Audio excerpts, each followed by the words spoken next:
각 후보의 공약과 정책 등을 구체적으로 살펴보기 위해서 주도권 토론 방식으로 진행을 하도록 하겠습니다.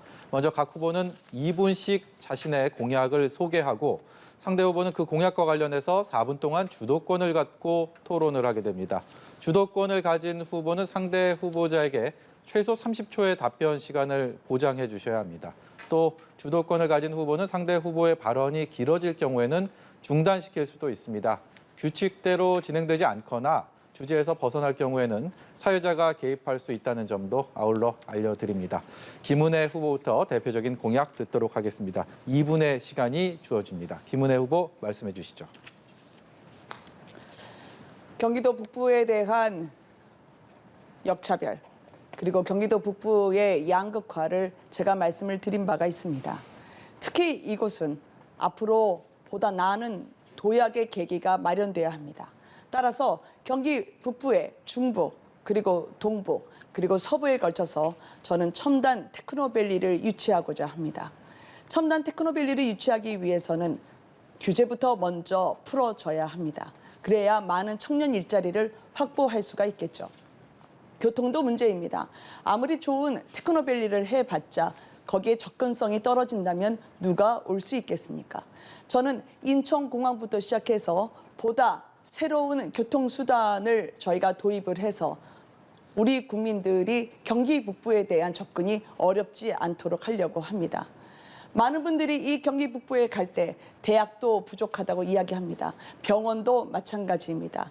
이것을 단번에 풀어낼 수 있으려면 저는 수도권 정비 계획법상에서 접경 지역의 6개, 김포까지 포함한 7개 부분이 제외가 돼야 된다고 생각합니다. 많은 주민들이 이제나 저제나 역대 경기도지사의 공약마다 북부에 대한 분도를 포함한 많은 약속을 지켜봤지만 제대로 이루어지지 않음을 확인한 바 있습니다. 저는 그것이 어떠한 위기도 돌파할 수 있는 그런 의지와 열정의 부족이라고 생각합니다. 기득권을 혁파하고 나름대로 저희의 열정을 다했던 제 지난 인생을 통틀어서 경기 북부 주민들이 이제는 숨통이 틔어지고 보다 나은 호흡으로 내 삶을 제대로 그리고 높은 삶의 질을 유지할 수 있도록 최선을 다하겠습니다. 네, 김은혜 후보의 공약을 듣고 왔습니다. 이제 유승민 후보가 주도권을 가지고 토론을 시작하게 됩니다. 4분의 시간이 주어지고요. 저희가 처음에 말씀드린 것처럼 상대 후보에게는 최소 30초의 답변 시간을 보장해 주셔야 합니다. 유승민 후보 주도권 토론 시작해 주십시오. 김 의원님 말씀 네. 잘 들었습니다. 예, 또 다시 이래 토론하게 돼서 반갑습니다. 네, 저도요. 예, 주로 이제 대표 공약으로 북부의 역차별을 말씀하셨는데요. 네. 방금 수도권 정비 계획법 이거를 여기에서 7개 시군을 제외를 시킨다, 네. 적용 제외를 시킨다 이러셨잖아요. 그렇습니다. 그러면 이제 7개 시군을 제외시키면 수도권 정비 계획법 사항에 예컨대 뭐 공장 총량제나 이런 규제는 일단 원칙적으로 좀 풀릴 수가 있는데, 그런데 다른 어떤 법적인 규제들, 군사 관련된 거, 상수원 보호 관련된 거 이런 거는 또 안 풀린단 말입니다. 그래서 어차피 규제 개혁은 이거는 수정법이라고 그러죠. 수도권 정비계획법 그거 하나의 적용 제외, 그걸 법 개정을 하든 뭐 시행령으로 하신다고 말씀하셨는데 그것만으로는 규제 개혁이 되기가 힘들다고 생각이 되고요. 후보님 그 양수대교 가보셨습니까? 양수대교. 양수대교란 어디를 말씀하시는 거죠? 양수대교 네. 저 남양주 하고 양평하고 있는 네네. 그 양수대교가 있고 신양수대교가 새로 지은 다리가 있는데요. 네, 제가 경기도지사 되면 꼭 가보도록 하겠습니다. 아, 예. 네. 그 양수대교에 보면요. 정말 이게 규제가 얼마나 불합리한 걸 단적으로 보여주는데 양수대교 북한강을 사이에 두고 양수대교 서쪽에는 조안면이 있고요. 네. 남양주시 조안면입니다. 동쪽에는 양평군 양수리가 있습니다. 네네. 그래서 양수대교인데요. 근데 거기 보면 양평군 쪽은 아파트들이 빽빽하게 들어서고 식당 상가가 있고 남양주 조안면에는 아무것도 할 수가 없습니다. 그래 이 규제가 수십 년 된 규제가 얼마나 불합리한 거를 단적으로 보여주는 겁니다. 그래서 남양주시 조안면의 어린이들이 소원이 우리 동네에 짜장면집 하나 있었으면 좋겠다. 약국 병원 작은 병원이라도 하나 있었으면 좋겠다 이런 거거든요. 그래서 제가 도지사가 돼가지고 이걸 진짜 들여다보면 규제를 그냥 지금 있는 제도만으로도 저는 상당히 이런 거는 불합리하지 않느냐. 같은 북한강의 수질을 개선하기 위한 건데 여기는 아무것도 안 되고 바로 강 건너는 빽빽하게 들어서 이런 장면이 지금 경기도에서 벌어지고 있는 거거든요. 저는 군사시설 보호에 관련 규제도 마찬가지라고 생각합니다.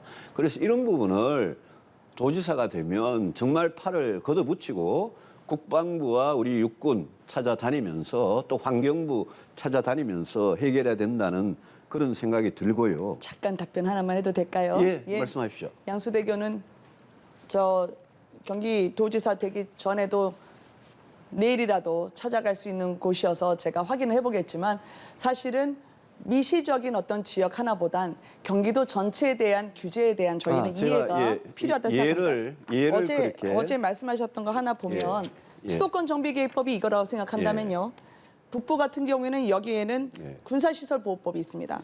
또 하나가 더 있죠.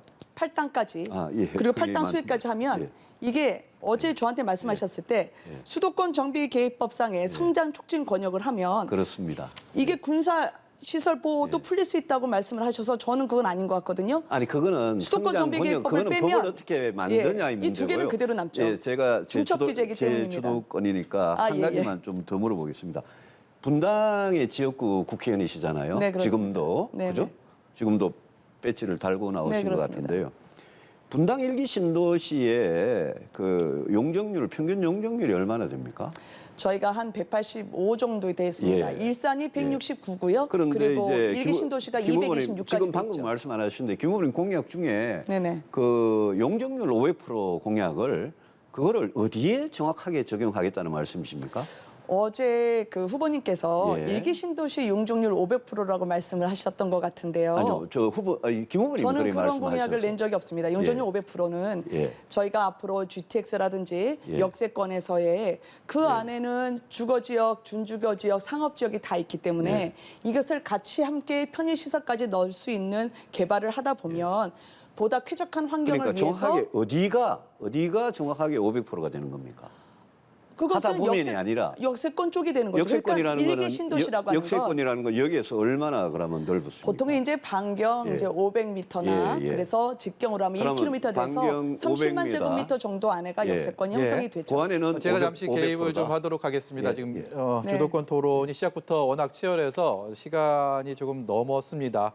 그래서 앞으로도 또 토론할 기회들이 워낙 많기 때문에 유승민 후보의 공약을 듣고 김은혜 후보가 주도권 토론을 하는 순서로 좀 전환을 하도록 하겠습니다. 유승민 후보의 공약 듣도록 하겠습니다. 시간은 2분입니다.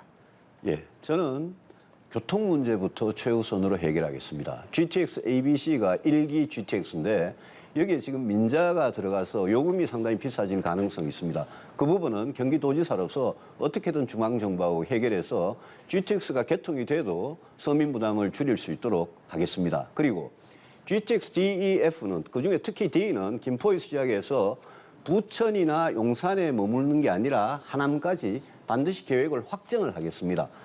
그리고 이 GTX D의 경우에도 D도 그렇고 E, F 다 그렇습니다만은 다른 기존의 철도 노선하고 중복해서 쓴다는 거는 이거는 GTX를 급행이 아니라 완행으로 만들 가능성이 상당히 높기 때문에 저는 GTX는 그렇게 수정을 하겠습니다.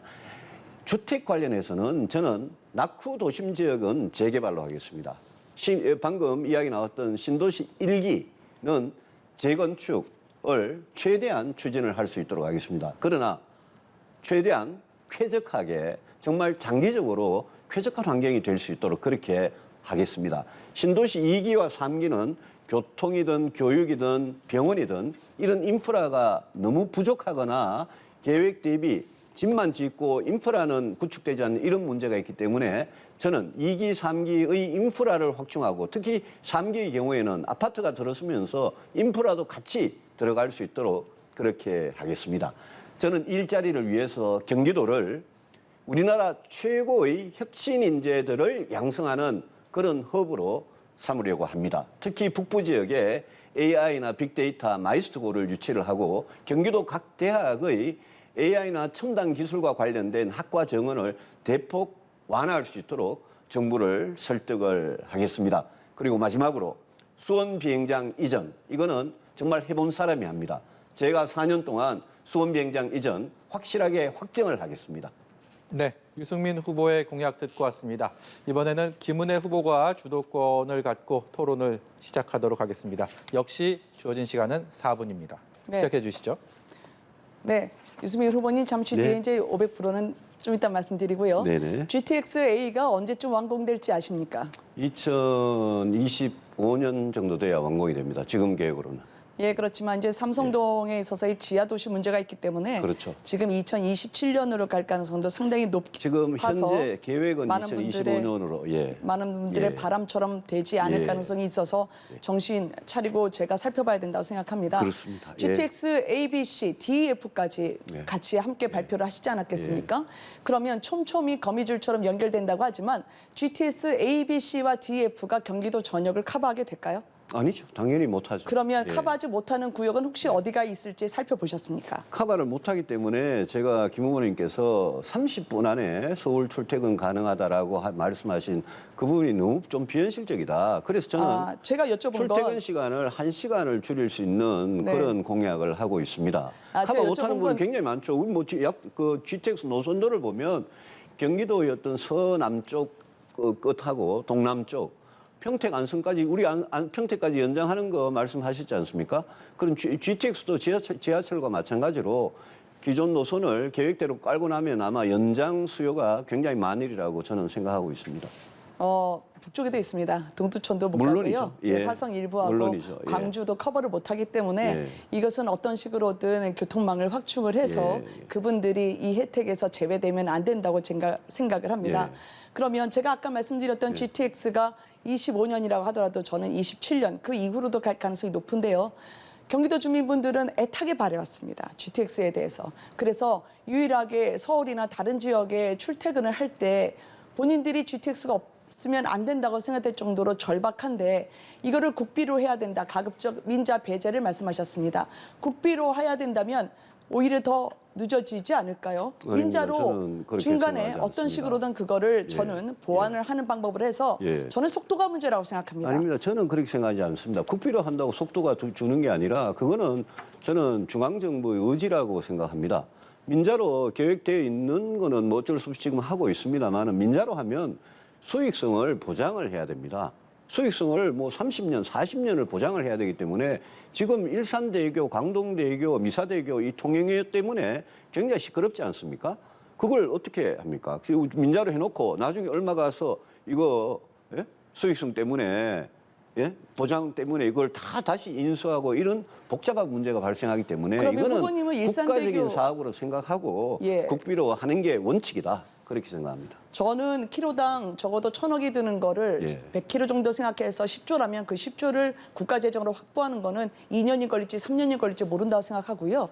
일산대교 같은 경우에는 그러면 어떻게 하실 겁니까? 이거 무료로 계속 가야 된다고 생각하시나요? 저는 아니면 유료인가요? 일산대교, 강동대교, 미사대교는 통행료를 무료로 하는 게 맞다고 생각합니다. 다만 그 방법을 어떻게 하느냐. 일산대교 같은 경우에는 국민연금하고 이미 계약이 돼 있고 방금 제가 그 계약 때문에 발목이 잡혀가지고 재판까지 가는 거 아니겠습니까? 그래서 국민연금이 만족할 만한 해법을 내놓지 않으면 이건 무료화가 불가능한 거거든요. 저는 GTX도 마찬가지라고 생각합니다. 지금 급하다고 민자로 해놓고 요금이 나중에 너무 비싸다고 그걸 가지고 많은 주민들께서 불평하시면 그때 가서 어차피 또 이거를 국비로 하자 그 소리가 뒤늦게 나오거든요. 그래서 길게 보면 이거는 이런 중요한 사업은 국비로 하는 게 맞다 이런 생각을 늘 갖고 있는 거죠. 지금 후보님이 말씀하신 것 중에 일산대교는 어차피 계약이 그렇게 돼 있기 때문에 소송까지 갔다고 말씀을 하셨었는데요. 그러면 계약부터 처음에 잘 하거나 아니면 사용 기간이 30년이 돼 있으면 그거를 50년으로 다시 늘려주거나 해서 아니, 그거는, 이거는 예. 이용료를 저렴하게 예. 할 수 있는 방법이 있는 겁니다. 예. 또한 이것을 국비로 모두 한다는 예. 것은 굉장히 아이디어란 방법이긴 근데요, 하는데요. 예. 민자를 시간이 다 도입하면 됐네요. 예, 근데 민자를 도입하면 훨씬 더 예. 주어진 상황 안에서는 근데 해서 김 후보님, 저희가 김 후보님, 애타는 그거 경기도민의 발을 제가 제대로 예. 도와드리는 게 필요하다. 기본은 그렇게 제가 생각합니다. 수많은 민자 사업을 해봤는데 민자로 하면요 그거는 비싸질 수밖에 없습니다. 네. 구조가 그렇게 되어 있습니다. 토론의 열기가 점점 뜨거워지고 있는데 이 못다한 얘기를 계속해서 자유토론으로 이어가려고 합니다. 이 본격적인 시간 총량제 자유토론입니다. 바로 이어갈 텐데요. 시간 총량제 토론은 각 후보들에게 발언 시간 7분씩을 드리도록 하겠습니다. 원활한 토론을 위해서 1회 발언은 되도록 1분 이내로 해주시고요. 발언하실 분은 손을 드시면 발언권을 드리도록 하겠습니다. 2분 이상이 동시에 손을 들 경우에는 남은 시간 등을 고려해서 발언권을 드립니다. 공정하고 신뢰받는 토론을 위해서 후보들 시간과 토론 규칙 꼭 지켜주시기 바랍니다. 자유토론 시작합니다. 어느 분이 먼저 발언하시겠습니까? 일단 아까 그 역세권 문제 때문에 제가 한번 말씀을 드려볼까 합니다. 기본적으로 어느 한 곳을 집중적으로 개발할 때는 물리적인 시간이라는 게 필요합니다. 그래서 역세권의 컴팩트 시티라는 것이 나온 겁니다. 그것은 뭐냐면 그 역을 중심으로 해서요. 반경 500m, 그러니까 직경 1km 이내에서 30만 제곱미터, 그러니까 2만 가구 정도를 수용할 수 있는 그런 컴팩트 시티를 만들면 훨씬 더 쾌적한 환경 속에서 편의시설, 백화점뿐만 아니라 문화시설까지 함께 할 수 있는 곳을 말씀드린 겁니다. 그러다 보면은 용적률을 올려주는 게 불가피하죠. 주거지역, 준주거지역, 상업지역까지 함께 있는 곳이 역세권이니까 말이죠. 일기 신도시는 다른 이야기입니다. 일기 신도시는 오히려 지금 169에서 225% 정도에 있는 용적률을 법정 한도까지 이어보겠다는 그런 노력하에서 노후한 주택에 대한 정밀 안전진단에 대한 규제 완화 정도로 맞춤형으로 가야 되는 사안이라고 생각합니다. 일기 신도시의 500%는 민주당 이재명 후보님을 포함한 민주당에서 요구하신 건데 자꾸 저한테 이렇게 말씀하시는 건 억울합니다. 이게 우리 당내 후보인데 본선은 아니지 않습니까? 첫 토론에서 김 의원님께서 분명히 용적률 500%를 말씀하셔서 맞습니다. 제가 깜짝 놀랐습니다. 그게 이재명 후보가 이야기하던 거거든요. 그리고 역세권이 반경 500m면 직경이 1km고요. 방금 말씀하신 그 안에 뭐 2만 가구가 들어갈지 3만 세대가 들어갈지 그거는 층 높이에 따라 다릅니다. 그런데 용적률 500%로 개발한 그 아파트들 한번 보셨습니까? 용적률 500%라고 하는 건 보통 상업지구인데요. 근데 저희가 그동안에 그러면 역세권이 기존에 말이죠. 기존에 전용 주거지역이 1, 2종이 있고 일반 주거지역이 1, 2, 3종이 있지 않습니까? 그럼 1, 2, 역세권 3종까지 500m 있죠. 안에 들어가는 거는 지금은 가장 높은 게 3종 일반 주거지역의 300%까지 할 수 있지 않습니까? 그렇습니다. 저는 300%나 400%까지 올리는 거 저는 찬성합니다.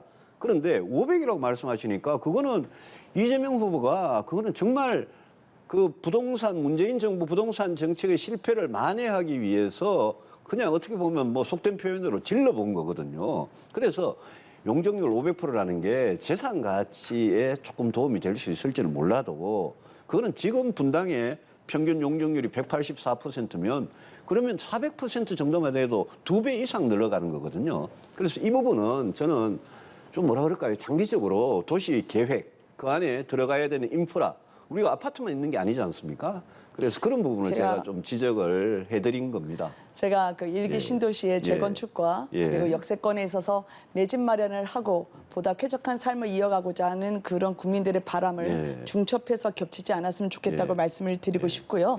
특히 재건축 같은 경우에는 재개발 재건축, 특히 재건축은 굉장히 많이 힘듭니다. 만약에 좋습니다. 185% 있다고 하면 한 100% 정도 올려주신다 하더라도 알겠습니다. 지금 층고 제한이 어느 정도인지 아십니까? 중고제한이 뭐 35층도 있고 중고제한이 여러 군데 따라 다르죠. 분당 같은 경우에는 성남공항이 있어서 고도 제한도 따로 받고 있죠. 거기는. 층고 제한 때문에 지금 많은 재건축 단지들이 힘들어합니다. 그게 박원순 시장의 아주 그 나쁜 그거의 정책이었죠. 늘려야 늘릴 수 없도록 만들었기 때문에 그렇습니다. 바로 이런 부분들을 저희가 풀어줘야 된다고 저는 생각을 하고요. 재건축 이야기 그 정도 하고요. 제가 한 가지 좀 우리 후보님 분명한 생각을 다시 한번 확인하고 싶은 게 수원군공항 이전 안 하실 겁니까? 제가 어제도 분명히 원칙적으로 수원군공항 이전은 찬성한다 말씀드렸는데요. 옮겨갈 지역의 주민들이 반대하면 안 하겠다 이 말씀이잖아요. 결론은. 저는 오히려 그거를 뒤집어 얘기하면 주민들의 반대에도 무릅쓰고 관철하고자 하는 게 오히려 갈등을 조장하는 걸로 비춰지지 않을까요? 아니요. 법적으로도 이미 주민들이 반대하면 안 되도록 제가 2013년에 법을 그렇게 다 만들어 놨습니다. 그 법을 법에 만드신 보면 분은 김동철 의원님도 만드셨죠. 아니요, 제가 대표 발의했습니다. 그러니까 관련한 공항 이전 제가 말씀드렸던 8년 동안 만든 법안을 그렇게 그냥 사인만 해주신 분하고 같이 취급하시면 제가 좀 섭섭하고요. 아니면 별도의 법을 말씀드린 겁니다. 군공항 이전 및 지원에 관한 특별법에 거기에 기부대 양력 방식으로 추진을 하고 또 옮겨갈 지역의 주민들이 있지 않습니까? 뭐 수원 같으면 지금 국방부에서 화성이라고 이야기하니까 저는 화성을 고집하지 않습니다. 저는 원점에서 백지 상태에서 재검토할 겁니다. 다만 제가 하겠다는 거는 옮겨갈 지역에 이런 선물을 드리겠다. 네. 그 지역의 주민들이 원하는. 그래서 제가 수원 공항 이전, 이거는 제가 대구 공항 이전을 해봤기 때문에 제가 자신 있다고 말씀을 드리는 거고 네. 수원공항이 수원시 권성구에 있어서 권성구에 바로 딱 붙어 있는 게 동탄 1, 2지구입니다. 네. 동탄 1, 2지구만 해도 40만 명의 주민들이 살고 거기 이미 엄청난 C가지가 되어 있습니다. 거기에 전투기 공항을 계속 둘 수가 없거든요. 그래서 제가 자꾸 옮기자 그러는데 우리 김 의원님께서 굉장히 좀 이렇게 원론적으로 말씀하세요. 옮기긴 아마- 옮겨야 되는데 옮길 지역의 네. 주민들이 반대하면 못 옮기는 거 아니냐. 그건 당연한 말씀인데 이거는 수원시장이나 화성시장이 잠깐 해결할 제가- 수 없는 문제거든요. 예, 제가 말씀드릴까요? 그 부분에 대해서 저는 좀 수원공항 이전에 분명한 대해서 생각을 듣고 원칙적으로 싶습니다. 찬성한다 말씀드렸는데 예. 이 아마 첫날 아마 이제 화성 일부 지역을 말씀하신 뒤에 계속 말씀하시는 거 보니까 이것이 이주지 선정 문제, 그 안에서의 보상 문제, 그 안에서의 갈등 조정을 어떻게 해나갈 것인지에 대해서 벌써부터 그냥 딱 결론을 내리고 가야 된다라고 말씀하시는 거에 대해서 그렇지 저는 않습니다. 반대라는 겁니다. 저는 원점에서 화성도 저는 원점에서 재검토한다는 말씀을 분명히 드렸고 알겠습니다. 제가 또 하나만 수원 기지를 여쭤보려고 매각해서 네. 그 돈으로 어디 경기도 어디든 옮겨갈 곳을 제가 도지사가 직접 가서 그 주민들을 만나 설득하면 저는 이 문제 해결할 수 있을 거라고 생각을 합니다. 그동안 민주당 대통령, 민주당 도지사, 민주당의 수원시장, 화성시장이 이 문제를 완전히 방치를 해뒀기 때문에 제가 도지사가 되면 이거는 반드시 해내겠다. 그건 경기도에 굉장히 중요한 현안이죠. 그 경기도의 도정을 펼치는 데 있어서 수원공항도 굉장히 중요하고요. 네. 저는 아까 말씀드린 규제 문제도 예, 그렇죠. 수도권 정비계획법을 개정안을 통과시키는 게 더 쉽겠습니까? 아니면은 정부의 얘기에서 시행령을 고치는 게 더 쉽고 빠르겠습니까? 아니요, 쉽기야 시행령 고치는 게 쉽겠죠. 네. 시행령이야 국무회의에서 대통령이 시행령 예. 고쳐가지고 개정안 가지고 방망이 두드리면 되는 거니까. 아니, 그래서 어제- 그렇지만 우리 당에 네네. 예컨대 김성원 의원님이라고 북부 지역 국회의원이 계십니다. 법안을 내셨죠? 그분이 법안을 내셨거든요. 네. 그분인들 시행령 고치면 된다는 거 몰라서 그랬겠습니까? 그래서 이거는 법적인 근거를 가지고 추진해야 될 것은 국회를 어떻게든 설득해서 그 지역 국회의원들이 다 여야 가리지 않고 저는 이런 문제는 달려드려야 한다고 생각을 합니다. 네, 아마 아직 기재부 장관이나 부총리를 하셨으면 그런 거 굉장히 잘하셨을 것 같은데 하나만 여쭤보겠습니다. 예. 그 참전 명예 수당을 예. 올려주신다고 제가 얘기를 저는 들었습니다. 10배로 올릴 겁니다. 네, 20만 예. 원이요. 예. 근데 그거를 이제 85세 어르신으로 하셨더라고요. 근데 아닙니다. 85세요? 기준이요. 65세요. 65세. 그럼요. 그러면 65세죠. 85세는 아니 돌아가실 때도 모르고 한데 네네. 85세를 기준으로 삼는 그런 보험 명예수단은 아예 없습니다. 아, 페북에 그게 나왔던 아닙니다. 거였는데. 보통 일반적인 기준이 65세입니다. 몇 명 정도가 그 참전 용사를 지금 보시는 건가요? 경기도 안에 네. 한 5만여 분이 계시고요. 네, 5만 8천 명 정도 계시죠? 이분들이 지금 베트남 참전 유공자들은 좀 더 젊습니다만은 네. 한국 전쟁 6.25 참전 유공자들은 지금 벌써 연세가 엄청나게 많으시지 않습니까? 90세에 다 돼 가시거든요. 네네. 그 이분들은 이제 사실 정말 시간이 별로 남지 않았습니다. 이거는 제가 도지사 취임 즉시 경기도가 전국 꼴찌 이게 말이 됩니까? 보훈수당이. 그래서 참전 유공자에 대한 보훈수당은 제가 전국 꼴찌에서 전국 1위와 똑같은 20만 원 수단으로 월 20만 원으로 이거는 뭐 예산을 최우선으로 배정하겠다 그런 말씀이죠. 근데 65세면은요. 56년에 태어나셔야 되는 거 아닌가요? 아니요. 그 말씀은 아, 네. 아니 저는 보훈명예수당이라는 게 65세 이후에 받을 수 있다 이 말이죠. 아, 네. 넌 몇 년에 태어났다는 이야기가 아니라 아니 6.25 한국 월남 전쟁 때 참전 군인으로 용사로 아니요, 이제 저희가 한국 제안을 전쟁 때 했기 군인으로 때문에 참전하신 분들은 벌써 그때 17세가 안 되는 소년병도 아, 네. 벌써 80대 후반인데 그냥 제대로 군대 가신 분들은 벌써 90의 전후죠. 맞습니다. 그러니까 65세 이상이라는 거는 이제 왜냐면 저는 이 어떤 보훈 명예수당이든 65세 이상 돼야 받기 시작한다는 뜻이죠. 그 참전하신 분들의 평균 연령을 아십니까? 이 그때- 보험 명예수당을 받는 분들이요. 1900 그 네. 숫자를 뭐 김 후보님 아시고 나온지 모르겠습니다만 1950년부터 53년 사이에 20대로 전쟁을 하신 분이거든요. 10대 후반. 그러니까 네. 뻔한 겁니다. 그때 20살이었으면 지금 92세죠. 지금 평균 나이는 이제 82살인데요. 그거는 살아계신 분들. 예. 예, 제가 그 말씀을 드리는 이유는 저는 그 수당을 올려주신 부분에 대해서 82살 그 통계가 왜 그래 되냐면요. 그 안에 한번 베트남 참전 여쭤보려고 유공자가 예, 잠시만요. 포함이 돼 있거든요. 지금 예. 시간 안배를 좀 해야 될 것 같습니다. 지금 유승민 후보는 43초가 저는, 남았고 예, 그런 것 같아요. 김은혜 네. 후보가 3분 11초가 남았는데 네네. 이 시간을 적절하게 좀 배분을 하시면서 말씀을 하시는 걸 더 원활한 토론이 될 것 같습니다. 알겠습니다.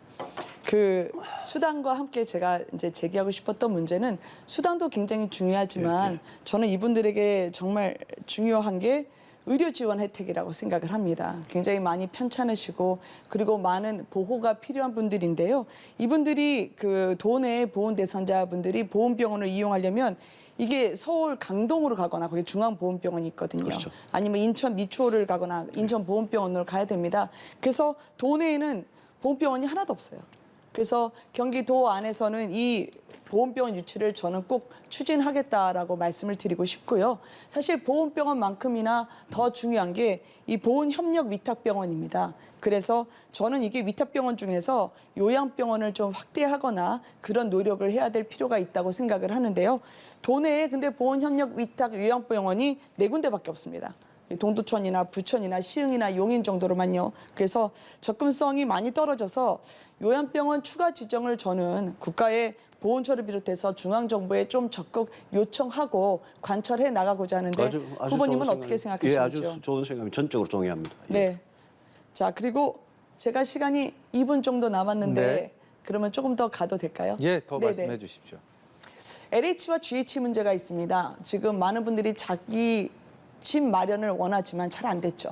그렇지 못한 서민분들의 주거 안정을 위해서는 저는 경기도에서의 GH 역할이 분명히 커져야 된다고 생각하고 개혁하면서도 참신하게 주거 안정을 위해서 도모해야 될 것 같다고 생각하는데요. LH와 GH를 어떻게 조금 분리를 해서 경기도 안에서 서민 주거 안정을 도모하실 계획이신지요? LH는 그 중앙정부가 컨트롤하는 공기업이고요. 네. GH는 경기도가 직접 하는 거기 때문에 그렇습니다. GH로 경기도지사가 경기도가 정말 절실하게 하고 싶은데 LH가 도와주지 않는 거, 그 부분은 GH를 써야 됩니다. 다만 LH가 최대한 저소득층을 위한 또 청년들, 신혼부부, 무주택자 이런 분들을 위한 공공임대주택을 LH가 해줄 수 있으면 저는 GH의 여력을 남기는 그런 식으로 분업 구조를 가져가야 된다고 생각합니다. 제 시간 아끼겠습니다. 네. 문제는 저는 많은 분들이 GH가 뭐지? 라고 생각하셨을 때 GH가 경기도시 주택공사가 아니라 이재명 전 지사의 카드, 그 유용 의혹이 있었을 때 법인카드 한참 그 횟집에서 시켰던 초밥 어디 갔나, 옆집으로 갔나라고 했을 때 그 옆집이 GH에서 따로 방을 얻어주었던 그런 출장소 같은 개념이었거든요. 사실상 GH를 민과 관의 공동 개발이라고 하는 대장동이나 백현이나 아니면 주객이 전도됐던 그런 부패의 온상이 됐던 그런 개발 사업을 하도록 했던 게 저는 경기도정의 많은 서민분들의 주거 안정을 해쳤던 문제라고 생각을 합니다. 특히 임대주택도 제대로 짓지를 않았어요. 그러니까 대장동에서도 오히려 5,800가구 중에 221가구밖에 짓지 않았고 또 백현동에서도 90대 10으로 임대주택을 더 많이 지으려고 했는데 그거를 10대 90으로 갔죠. 우리 서로 시간이 다 돼서 제가 그럼 네. GH 이야기 하시니까 하나만 좀 질문해봐도 네, 될까요? 하나만 제가 마무리해도 되는가요? 아니요, 시간도 어차피 없거든요. 아, 네. 공공개발이익 도민환원제는 어떻게 하실 겁니까? 이게 GH하고 관계되는 건데. 공공개발 이익 도민 환원제는 그건 당연한 겁니다. 그거는 법 정신이고요. 공공개발과 관련해서는 공공개발의 이익은 당연히 그 사업 주체와 또 공공개발의 대상이었던 주민에게 가져갈 수밖에 없습니다. 아니 공공개발이익 도민환원제는 이재명 지사가 추진하려던 거고 이게 대장동의 아주 핵심 시스템이거든요. 그걸 그대로 그거는 하신다고요? 아닙니다. 그거는 착각을 하신 겁니다. 그거는 예. 말로만 했던 거였죠. 왜냐하면 거기에 나온 도시개발법상에 보면 예. 도시개발법상에 그 개발 이익을 도민으로 환원한다는 규정이 없습니다. 네. 그 법의 맹점을 예. 파고든 게 그- 바로 이재명 지사의 대장동이었습니다. 그래서 제 말은 네. 이게 기부체념하고 똑같은 건데 굳이 이재명 지사가 이렇게 괜찮은 그럴듯한 이름을 붙여가지고 추진했는데 이게 바로 대장동 개발을 가능하게 한 거니까 저는 우리 국민의힘이 제가 도의사가 되면 이건 완전 폐지할 생각입니다. 네. 네. 두 분의 저 시간 8초 총량제 추가하셨는데 저도 8초 받아도 될까요? 예, 8초만 네. 지켜주십시오. 그러면. 말에 휘둘리는 것이 아니라 당연한 법 정신을 지켜야 된다고 생각합니다. 따라서 저는 부당 이득은 당연히 도민에게 환원되도록 그렇게 추진할 겁니다. 예, 예. 시간 총량제 자유 토론 두 분의 토론 듣고 왔습니다.